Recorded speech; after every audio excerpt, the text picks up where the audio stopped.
Techno Bangla চ্যানেলকে subscribe করুন আর নতুন নতুন আপডেট পেতে বেল আইকনটি প্রেস করুন।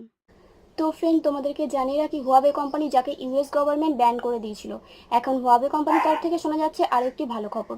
সেটা হলো হুয়াওয়ে কোম্পানির সাথে আবার এইচডি অ্যাসোসিয়েশন পার্টনারশিপ করেছে। এটা লাইফ টাইমের জন্য নাকি স্বল্প সময়ের জন্য, সেই সম্পর্কে এখন অবধি কিছু জানা যায়নি। এই অ্যাসোসিয়েশনের থেকে যে ইনবিল্ট মাইক্রো এসডি কার্ড এবং ওয়াইফাই অ্যালায়েন্স সামগ্রীগুলি আসবে, সেগুলো হুয়াওয়ে কোম্পানির কাছে যাবে এবং হুয়াওয়ে কোম্পানি তার স্মার্টফোনে সেগুলো আবার ইউজ করতে পারবে। তো ফ্রেন্ড, অ্যাপেলের তরফ থেকে আরও একটি ভালো খবর পাওয়া গেছে। অ্যাপেল তার নতুন ফোল্ডেবল স্মার্টফোনের উপর কাজ করছে। এই স্মার্টফোনটা সবে পেটেন্ট ফাইল করা হয়েছে, কিন্তু এই ফোনটি লঞ্চ হওয়ার এখনও অনেকটা সময়। মোটামুটি 2021-এর আগে এই ফোনটি আমরা নাও দেখতে পারি। আমরা যেরকম স্যামসাংয়ের ফোল্ডেবল স্মার্টফোন দেখেছিলাম, এই ফোনটিও ঠিক সেরকম ফোল্ডেবল হবে বলে মনে করা হচ্ছে। ফটোতে আপনারা দেখতে পাচ্ছেন যে এই ফোনটি ভাঁজ করলে ফ্রন্টে একটা সিঙ্গেল ডিসপ্লে দেখা যাচ্ছে এবং এটা খুললে তার বড় ডিসপ্লে দেখা যাবে। তো এটা তখন বড় আকার ধারণ করছে। তো দেখা যাক এই ফোনটি আমাদের জন্য কতদিন অপেক্ষা করায় এবং কবে এই ফোনটি লঞ্চ হয়। তো আরও যদি কোনো লিকে যাওয়া ওঠে, আমি আপনাদের অবশ্যই আপডেট করে দেবো।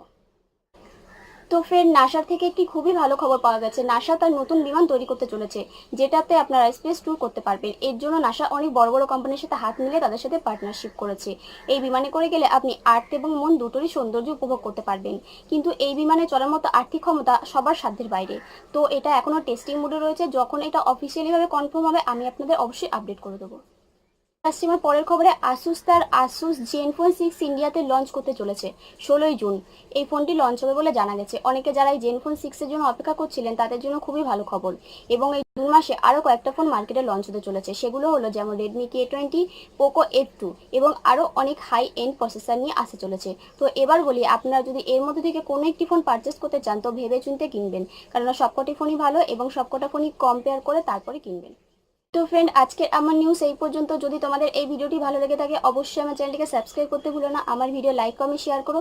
ততক্ষণ পর্যন্ত আমার সাথে থেকো, সুস্থ থেকো আর প্রত্যেক দিনকার মতো দেখতে থেকো আমার চ্যানেল টেকনো বাংলা।